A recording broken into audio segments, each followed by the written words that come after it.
Okay, magandang gabi po sa bawat isa sa atin. Sorry for the technical problem. Tayo po ay mag-start sa ating pulong panalangin and let us start by meditating shortly on the Word of God. Please turn with me to Acts chapter 2, verse 47. Acts chapter 2, verse 47.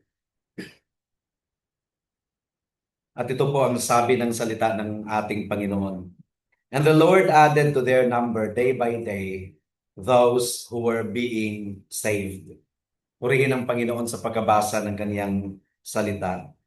Tayo po ay nagkakatipon ngayong gabi para sa pulong panalangin, but at the same time, para din sa isang magandang balita para sa bawat isa sa atin. Dahil ngayong gabi ay matutunghayan po natin ang supernatural na pagkilos ng Panginoon sa buhay ng dalawa sa ating mga kapatid. Nandirito po tayo ngayon sa unang bahagi ng ating pulong panalangin upang pakinggan ang public testimonies ng dalawang precious na kaluluwa na dinala ng Panginoon dito sa Pillar of Truth. Pero unang-una, bago pa sila dinala ng Panginoon dito sa Pillar of Truth, ay talagang nilipat sila ng Panginoon some 30 plus years ago or 20 plus years ago mula sa kadiliman tungo sa kaniyang liwanag. At pansinin po natin ang ating teksto ngayong gabi. Ang sabi po ng Acts chapter 2 verse 47, and the Lord added to their number day by day those who were being saved. Hindi po sinabing the apostles by their clever strategies grew the church. Hindi pinalago ng mga apostles ang church by their clever strategies.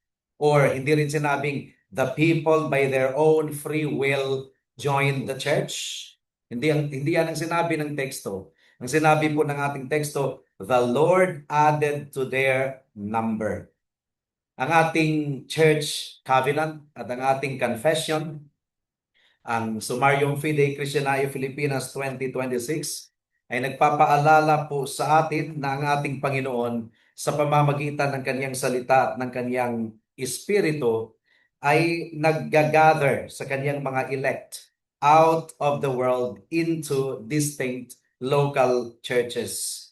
Itong dalawang individuals ay hindi po nandirito by human coincidence or marketing.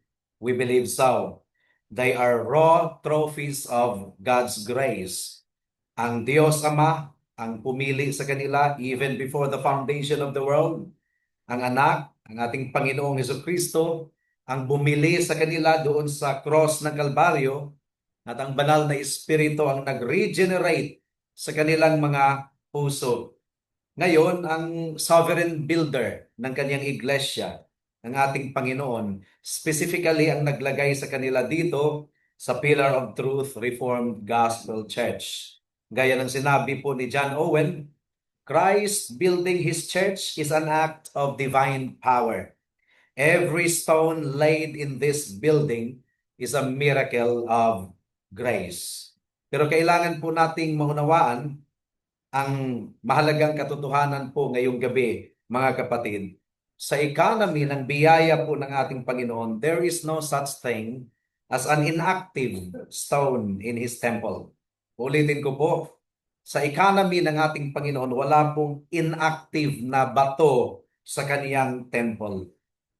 Kung nagdaragdag po ang Panginoon or kung idinadagdag ng Panginoon ang isang kaluluwa sa isang lokal na iglesia, hindi po sila idinadagdag para maging spectators gaya ng nanonood sa sine. Idinadagdag ang bawat isa sa atin bilang buhay na mga members sa katawan. And the moment that a soul is added to the church, automatically ang soul na yan ay tatanggap po siya ng kaniyang post. Tatanggap siya ng kaniyang duty. Meron po siyang role to play. At isipin po natin ang human body. Kung meron pong bagong muscle or merong bagong bone that is knit together, immediately yan po ay nagiging kabahagi sa mga blood supply. At meron na pong papel yan sa body movement. Or i-consider po natin ang relo ng ang orasan Di ba? May mga tiny gear, may mga spring, may mga wheel na talagang gumagalaw in perfect tandem. At kung meron pong isang gear na naka-lock up, the hand on the clock will stop moving and the clock fails to achieve its purpose. At bilang isang Reformed Gospel Church flock, ang ating corporate life po ay kumikilos sa tinatawag na threefold direction.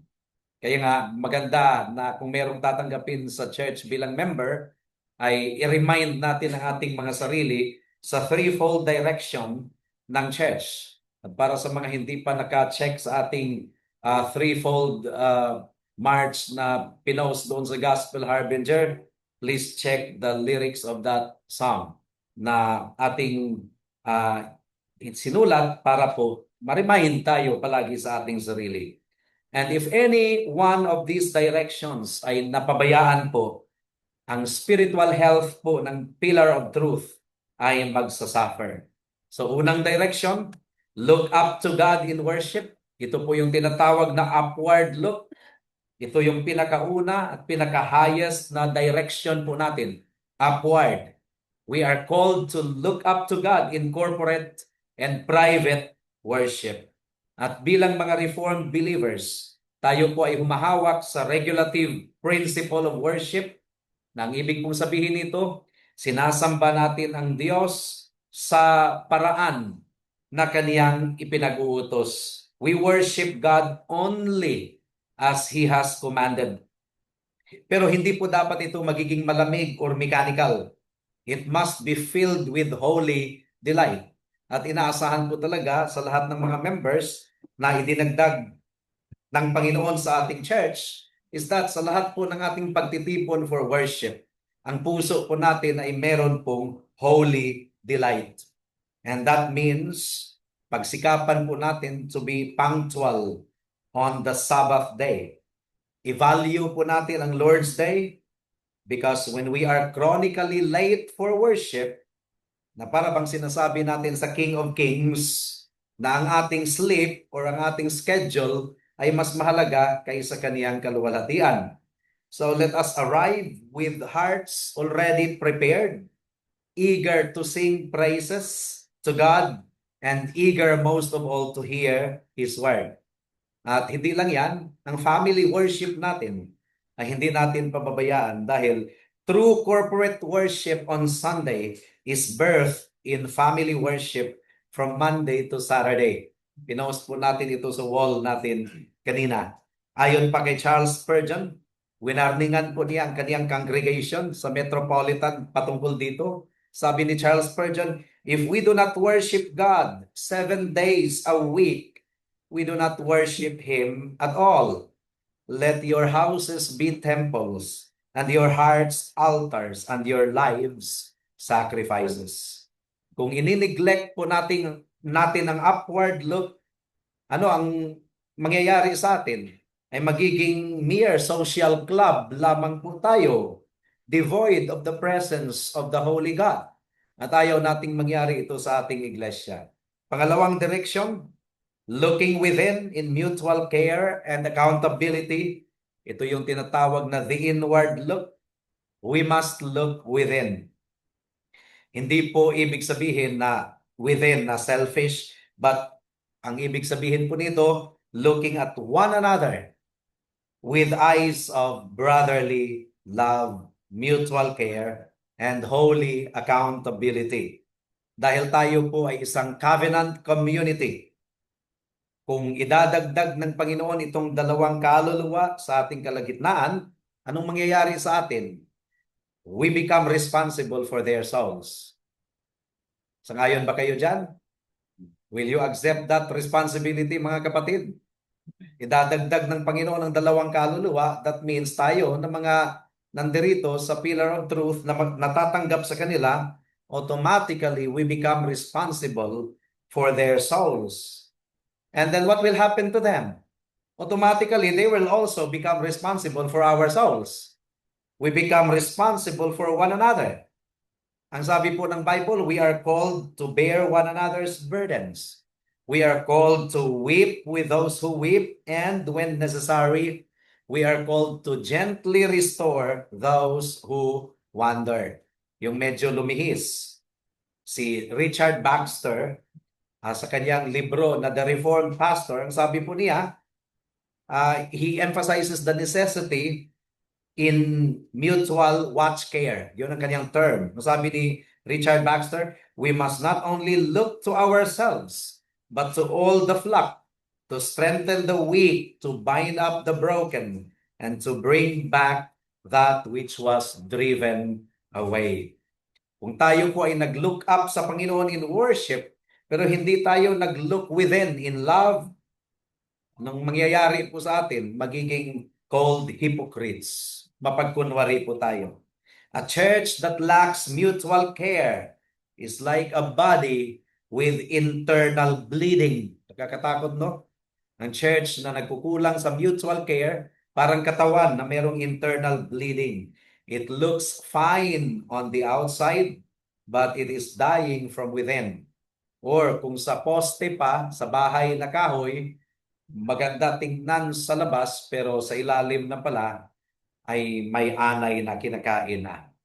At pangatlong direction, looking without in evangelism. This is what we call the outward look. We must look without. Ang tunay na Reformed Gospel Church is a missionary church. Naniniwala ba kayo dyan? Ang tunay na Reformed Gospel Church is a missionary church. We do not believe that because God is sovereign in election, we can sit back and do nothing. Wala na tayong gagawin. That's not our position, and that's not what the Bible tells us. God is sovereign. And because we know that God is sovereign, alam po natin ang ating evangelism ay magsasucceed. Magsasucceed ang ating evangelism because God is sovereign. Tayo po ay tumitingin para sa mga dying, lost people in Cavite and lost people in a dying world. And we are heralds of the gospel.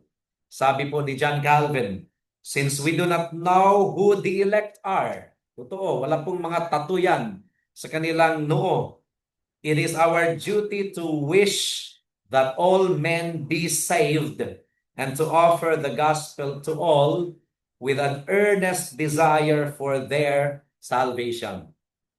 Kung tayo ay tumitingin sa taas in worship, if we look up in worship, and if we look within in fellowship, pero napabayaan po natin ang looking outward in evangelism, ang ating church, anong mangyayari? Parang magiging stagnant pond. Ano yung pond sa Tagalog? Sa Bisaya, tunaan yan sa amin eh. Yung dyan naliligo yung kalabaw. Sa probinsya, may pond. Dyan naliligo ang kalabaw. Pero pag from time to time, nilalagyan ng tubig. Yung pond, yung hukay lang, maliit na pond. Oo, maliit na pond sa probinsya. Hinuhukay lang yon, nilalagyan ng tubig, doon po lumulublob yung kalabaw. So hindi ko alam kung familiar kayo dyan. Pero from time to time ay nauubusan ng tubig yan, kaya nilalagyan po ng tubig. Or kinukonek po sa sapa yung pond na yon. Now, if we look up to God in worship, and if we look within in fellowship, but we neglect the outward look of evangelism, the church will become a stagnant pond.